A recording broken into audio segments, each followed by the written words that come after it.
एक भिक्षु नागसेन को एक सम्राट मिलिंद ने निमंत्रण दिया था कि तुम आओ दरबार में। तो जो राजदूत गया था निमंत्रण देने, उसने नागसेन को कहा कि भिक्षु नागसेन, आपको बुलाया है सम्राट मिलिंद ने, मैं निमंत्रण देने आया हूँ।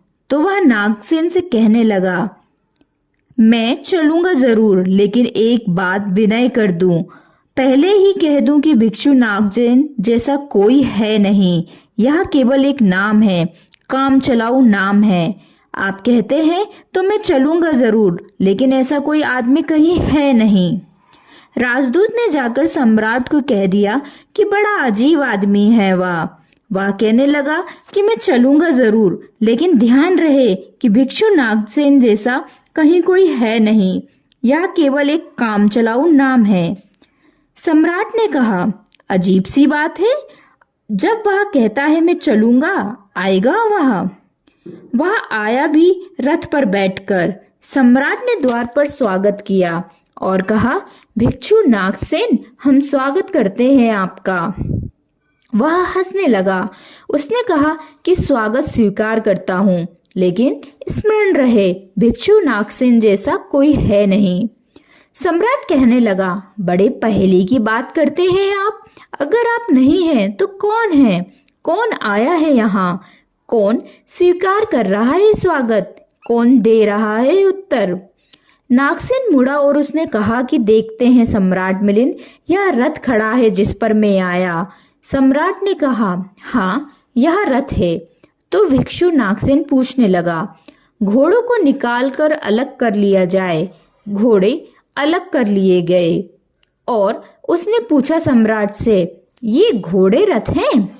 सम्राट ने कहा, घोड़े कैसे रथ हो सकते हैं? घोड़े अलग कर दिए गए, सामने के डंडे जिससे घोड़े बंधे थे खिंचवा लिए गए। और उसने पूछा कि ये रथ है।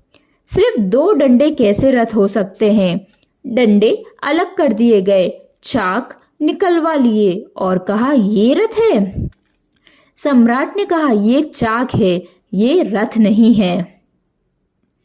और एक एक अंग रथ का निकलता चला गया और एक एक अंग पर सम्राट को कहना पड़ा कि नहीं, ये रथ नहीं है।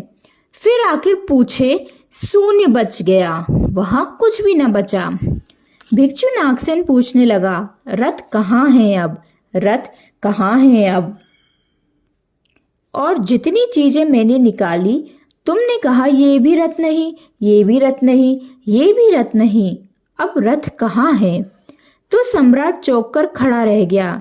रथ पीछे बचा भी नहीं था और जो चीजें निकल गई थी उनमें कोई रथ था भी नहीं। तो वह भिक्षु कहने लगा, समझे आप, रथ एक जोड़ था। रथ कुछ चीजों का संग्रह मात्र था। रथ का अपना होना नहीं है कोई, ईगो नहीं है कोई, रथ एक जोड़ है। आप खोजे कहाँ है आपका मैं, और आप पाएंगे कि अनंत शक्तियों के एक जोड़ है, मैं कहीं भी नहीं है। और एक एक अंग अगर आप सोचते चले जाएं तो एक एक अंग समाप्त होता चला जाता है, फिर पीछे शून्य रह जाता है। उसी शून्य से प्रेम का जन्म होता है, क्योंकि वह शून्य आप नहीं है, वह शून्य परमात्मा है। एक गांव में एक आदमी ने मछलियों की एक दुकान खोली थी। बड़ी दुकान थी, उस गांव में पहली दुकान थी। तो उसने एक बहुत खूबसूरत तख्ती बनवाई और उस पर लिखाया, फ्रेश फ्रेश सोल्ड हियर। यहाँ ताजी ताजी मछलियाँ बेची जाती हैं। पहले ही दिन दुकान खुली और एक आदमी आया और कहने लगा, फ्रेश फील्ड सोल्ड हियर, ताजी मछलियाँ? कहीं बासी मछलियाँ भी बेची जाती हैं? ताजी लिखने की क्या जरूरत? दुकानदार ने सोचा कि बात तो ठीक है, इससे और व्यर्थ बासी का भी ख्याल पैदा होता है। उसने फ्रेश अलग कर दिया, ताजा अलग कर दिया, तख्ती रह गई, फिश सोल्ड हियर, मछलियां यहाँ बेची जाती हैं। दूसरे दिन एक बूढ़ी औरत आई और उसने कहा कि मछलियां यहाँ बेची जाती हैं, सोल्ड हियर, कहीं और कहीं भी बेचते हो? उस आदमी ने कहा कि यह हियर बिल्कुल फिजूल है, उसने तख्ती पर एक शब्द और अलग कर दिया, रह गया फिश सोल्ड। तीसरे दिन एक आदमी आया और वह कहने लगा, फिश सोल्ड, मछलियां बेची जाती हैं, मुफ्त भी देते हो क्या? उस आदमी ने कहा, यह सोल्ड भी बेकार है। उस सोल्ड को भी अलग कर दिया, अब रह गई वह तख्ती फिश। एक बूढ़ा आदमी आया और कहने लगा, फिश, अंधे को भी मील भर दूर से बांस मिल जाती है, यह तख्ती काहे के लिए लटकाई हुई है यहाँ? फिश भी चली गई, खाली तख्ती रह गई वहां। और एक आदमी आया और उसने कहा, यह तख्ती किस लिए लगाई है? इससे दुकान पर आड़ पड़ती है। वह तख्ती भी चली गई, वहां कुछ भी नहीं रह गया, एलिमिनेशन होता गया। एक एक चीज हटती चली गई, पीछे जो शेष रह गया, शून्य। उस शून्य से प्रेम का जन्म होता है, क्योंकि उस शून्य में दूसरे की शून्य से मिलने की क्षमता है। सिर्फ शून्य ही शून्य से मिलता है और कोई नहीं। दो शून्य मिल सकते हैं, दो व्यक्ति नहीं। दो इंडिविजुअल नहीं मिल सकते, दो वैक्यूम, दो एम्प्टीनेस मिल सकते हैं, क्योंकि बाधा अब कोई भी नहीं है। शून्य की कोई दीवार नहीं होती और हर चीज की दीवार होती है। दूसरी बात स्मरणीय है, व्यक्ति जब मिटता है, नहीं रह जाता, पाता है कि हूं ही नहीं, जो है वह मैं नहीं हूं, जो है वह सब है, तब द्वार गिरता है, दीवार टूटती है और तब वहां गंगा बहती है जो भीतर छिपी है और तैयार है। वह शून्य की प्रतीक्षा कर रही है, कोई शून्य हो जाए तो उससे बह उठूं। हम एक कुआं खोदते हैं, पानी भीतर है, पानी कहीं से लाना नहीं होता, लेकिन बीच में मिट्टी पत्थर पड़े हैं, उनको निकाल कर बाहर कर देते हैं। करते क्या है हम? करते हैं हम एक शून्य बनाते हैं, एक खाली जगह बनाते हैं, एक एम्प्टीनेस बनाते हैं। कुआं खोदने का मतलब है खाली जगह बनाना, ताकि खाली जगह में जो भीतर छिपा हुआ पानी है वह प्रकट होने के लिए जगह पा पाए, स्पेस पा जाए। वह भीतर है, उसको जगह चाहिए प्रकट होने की। जगह नहीं मिल रही है, भरा हुआ है कुआं मिट्टी पत्थर से। मिट्टी पत्थर हमने अलग कर दिए, वह पानी उबाल कर बाहर आ गया। आदमी के भीतर प्रेम भरा हुआ है, स्पेस चाहिए, जगह चाहिए जहां वह प्रकट हो जाए। और हम भरे हुए हैं अपने में से। हर आदमी चिल्लाए चला जा रहा है मैं, और स्मरण रहे, जब तक आपकी आत्मा चिल्लाती है मैं, तब तक आप मिट्टी पत्थर से भरे हुए कुएं हैं। आपके कुएं में प्रेम के झरने नहीं फूटेंगे, नहीं फूट सकते हैं। मैंने सुना है एक बहुत पुराना वृक्ष था, आकाश में सम्राट की तरह उसके हाथ फैले हुए थे। उस पर फूल आते थे तो दूर दूर से पक्षी सुगंध लेने आते। उस पर फल लगते थे तो तितलियां उड़ती। उसकी छाया, उसके फैले हाथ, हवाओं में उसका वह खड़ा रूप आकाश में बड़ा सुंदर था। एक छोटा बच्चा उसकी छाया में रोज खेलने आता था और उस बड़े वृक्ष को उस छोटे बच्चे से प्रेम हो गया। बड़ों को छोटे से प्रेम हो सकता है अगर बड़ों को पता ना हो कि हम बड़े हैं। वृक्ष को कोई पता नहीं था कि मैं बड़ा हूं, या पता सिर्फ आदमी को होता है, इसलिए उसका प्रेम हो गया। अहंकार हमेशा अपने से बड़े को प्रेम करने की कोशिश करता है। अहंकार हमेशा अपने से बड़ों से संबंध जोड़ता है। प्रेम के लिए कोई बड़ा छोटा नहीं, जो आ जाए उसी से संबंध जुड़ जाता है। वह एक छोटा सा बच्चा खेलता आता था उस वृक्ष के पास। उस वृक्ष का उससे प्रेम हो गया, लेकिन वृक्ष की शाखाएं ऊपर थी, बच्चा छोटा था, तो वृक्ष अपनी शाखाएं उसके लिए नीचे झुकाता ताकि वह फल तोड़ सके, फूल तोड़ सके। प्रेम हमेशा झुकने को राजी है। अहंकार कभी भी झुकने को राजी नहीं है। अहंकार के पास जाएंगे तो अहंकार के हाथ और ऊपर उठ जाएंगे ताकि आप उन्हें छू न सकें, क्योंकि जिसे छू लिया जाए वह छोटा आदमी है, जिसे ना छुआ जा सके, दूर सिंहासन पर दिल्ली में हो, वह आदमी बड़ा है। वह वृक्ष की शाखाएं नीचे झुक जाती हैं जब वह बच्चा खेलता हुआ आता, और जब बच्चा उसके फूल तोड़ लेता तो वह वृक्ष बहुत खुश होता। उसके प्राण आनंद से भर आते। प्रेम जब भी कुछ दे पाता है तब खुश हो जाता है। अहंकार जब भी कुछ ले पाता है तभी खुश होता है। फिर वह बच्चा बड़ा होने लगा। वह कभी उसकी छाया में सोता, कभी उसके फल का था, कभी उसके फूलों का ताज बनाकर पहनता और जंगल का सम्राट हो जाता। प्रेम के फूल जिसके पास भी बरसते हैं वही सम्राट हो जाता है, और जहां भी अहंकार घिरता है वहीं सब अंधकार हो जाता है। आदमी दीन और दरिद्र हो जाता है। वह लड़का फूलों का ताज पहनता और नाचता, और वृक्ष बहुत खुश होता। उसके प्राण आनंद से भर जाते, हवाएं सनसनाती और वह गीत गाता। फिर लड़का और बड़ा हुआ। वह वृक्ष के ऊपर भी चढ़ने लगा, उसकी शाखाओं से झूलने लगा। वह उसकी शाखाओं पर विश्राम भी करता, और वृक्ष बहुत आनंदित होता। प्रेम आनंदित होता। जब किसी के लिए छाया बन जाता है तब प्रेम आनंदित होता है। अहंकार आनंदित होता है जब किसी की छाया छीन लेता है। लेकिन लड़का बड़ा होता चला गया, दिन बढ़ते चले गए। जब लड़का बड़ा हो गया तो उसे और दूसरे काम भी दुनिया में आ गए। महत्वाकांक्षाएं आ गईं। उसे परीक्षाएं पास करनी थी, उसे मित्रों को जीतना था। वह फिर कभी कभी आता, कभी नहीं भी आता। लेकिन वृक्ष उसकी प्रतीक्षा करता कि वह आए, वह आए। उसके सारे प्राण पुकारते कि आओ आओ। फिर लड़का और बड़ा होता चला गया, और वृक्ष के पास आने के दिन कम होते चले गए। जो आदमी जितना बड़ा होता चला जाता है, महत्वाकांक्षा के जगत में प्रेम के निकट आने की सुविधा उतनी ही कम होती चली जाती है।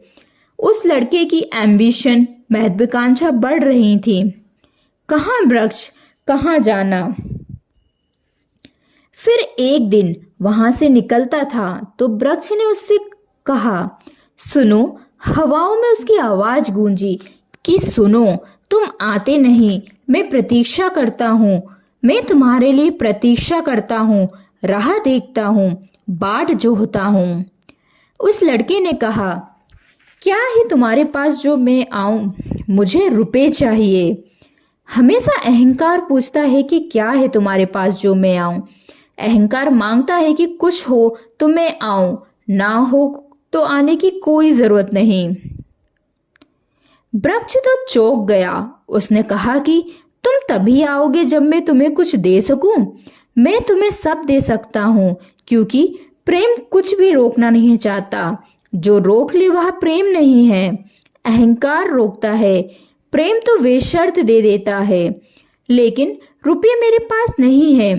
ये रुपये तो सिर्फ आदमी की इजाद है। वृक्षों ने यह बीमारी नहीं पाली है।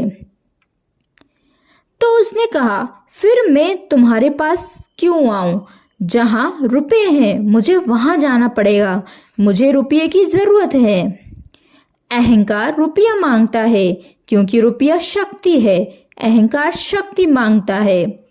उस वृक्ष ने बहुत सोचा। फिर उसे ख्याल आया, तो तुम एक काम करो, मेरे सारे फलों को तोड़ कर ले जाओ और बेच दो, तो शायद रुपए मिल जाएं। और उस लड़के को भी ख्याल आया। वह चढ़ा और उसने सारे फल तोड़ डाले, कच्चे भी गिरा डाले, शाखाएं भी टूटी, पत्ते भी टूटे। लेकिन वृक्ष बहुत खुश हुआ, बहुत आनंदित हुआ। टूट कर भी प्रेम आनंदित होता है। अहंकार पाकर भी आनंदित नहीं होता, पाकर भी दुखी होता है। और उस लड़के ने तो धन्यवाद भी नहीं दिया पीछे लौटकर। लेकिन उस वृक्ष को पता भी नहीं चला, उसे तो धन्यवाद मिल गया इसी में कि उसके प्रेम को स्वीकार किया और उसके फलों को ले गया और बाजार में बेचा। लेकिन फिर वह बहुत दिन तक फिर नहीं आया। उसके पास रुपए थे और रुपये से रुपये पैदा करने की वह कोशिश में लग गया था। वह भूल गया। वर्ष बीत गए और वृक्ष उदास है और उसके प्राणों में रस बह रहा है कि वह आए उसका प्रेमी और उसके रस को ले जाए। जैसे किसी माँ के स्तन में दूध भरा हो और उसका बेटा खो गया हो और उसके सारे प्राण तड़प रहे हो कि उसका बेटा कहाँ है, जिसे वह खोजे, जो उसे हल्का कर दे, निर्भर कर दे। ऐसे उस वृक्ष के प्राण पीड़ित होने लगे कि वह आए आए आए। उसकी सारी आवाज यही गूंजने लगी कि आओ। बहुत दिनों के बाद वह आया। अब वह लड़का तो प्रौढ़ हो गया था। वृक्ष ने उससे कहा कि आओ मेरे पास, मेरे आलिंगन में आओ। उसने कहा छोड़ो यह बकवास, ये बचपन की बातें हैं। अहंकार प्रेम को पागलपन समझता है, बचपन की बातें समझता है। उस वृक्ष ने कहा आओ मेरी डालियों से झूलो, नाचो। उसने कहा छोड़ो ये फजूल की बातें, मुझे एक मकान बनाना है, मकान दे सकते हो तुम? वृक्ष ने कहा मकान? हम तो बिना मकान के ही रहते हैं, मकान में तो सिर्फ आदमी रहता है। दुनिया में और कोई मकान में नहीं रहता, सिर्फ आदमी रहता है। सो देखते हो आदमी की हालत, मकान में रहने वाले आदमी की हालत। उसके मकान जितने बड़े हो जाते हैं, आदमी उतना छोटा होता चला जाता है। हम तो बिना मकान के रहते हैं, लेकिन एक बात हो सकती है, तुम मेरी शाखाओं को काट कर ले जाओ तो शायद तुम मकान बना लो। और वह प्रौढ़ कुल्हाड़ी लेकर आ गया और उसने उस वृक्ष की शाखाएं काट डाली। वृक्ष एक ठूट रह गया, नंगा। लेकिन वृक्ष बहुत आनंदित था। प्रेम सदा आनंदित है, चाहे उसके अंग भी कट जाएं। लेकिन कोई ले जाए, कोई ले जाए, कोई बांट ले, कोई सम्मिलित हो जाए, साझीदार हो जाए। और उस लड़के ने तो पीछे लौट कर भी नहीं देखा। उसने मकान बना लिया और वक्त गुजरता गया। वह ठूठ राह देखता, वह चिल्लाना चाहता, लेकिन अब उसके पास पत्ते भी नहीं थे, शाखाएं भी नहीं थी। हवाएं आती और वह बोल भी नहीं पाता, बुला भी नहीं पाता। लेकिन उसके प्राणों में तो एक ही गूंज थी कि आओ आओ। और बहुत दिन बीत गए। तब वह बूढ़ा आदमी हो गया था, वह बच्चा। वह निकल रहा था पास से, वृक्ष के पास आकर खड़ा हो गया। तो वृक्ष ने पूछा क्या कर सकता हूँ और मैं तुम्हारे लिए? तुम बहुत दिनों बाद आए। उसने कहा तुम क्या कर सकोगे? मुझे दूर देश जाना है धन कमाने, मुझे एक नाव की जरूरत है। तो उसने कहा तुम मुझे और काट लो तो मेरी इस पीड़ से नाव बन जाएगी और मैं बहुत धन्य होऊंगा कि मैं तुम्हारी नाव बन सकूं और तुम्हें दूर देश ले जा सकूं। लेकिन तुम जल्दी लौट आना और सकुशल लौट आना, मैं तुम्हारी प्रतीक्षा करूंगा। और उसने आरे से उस वृक्ष को काट डाला।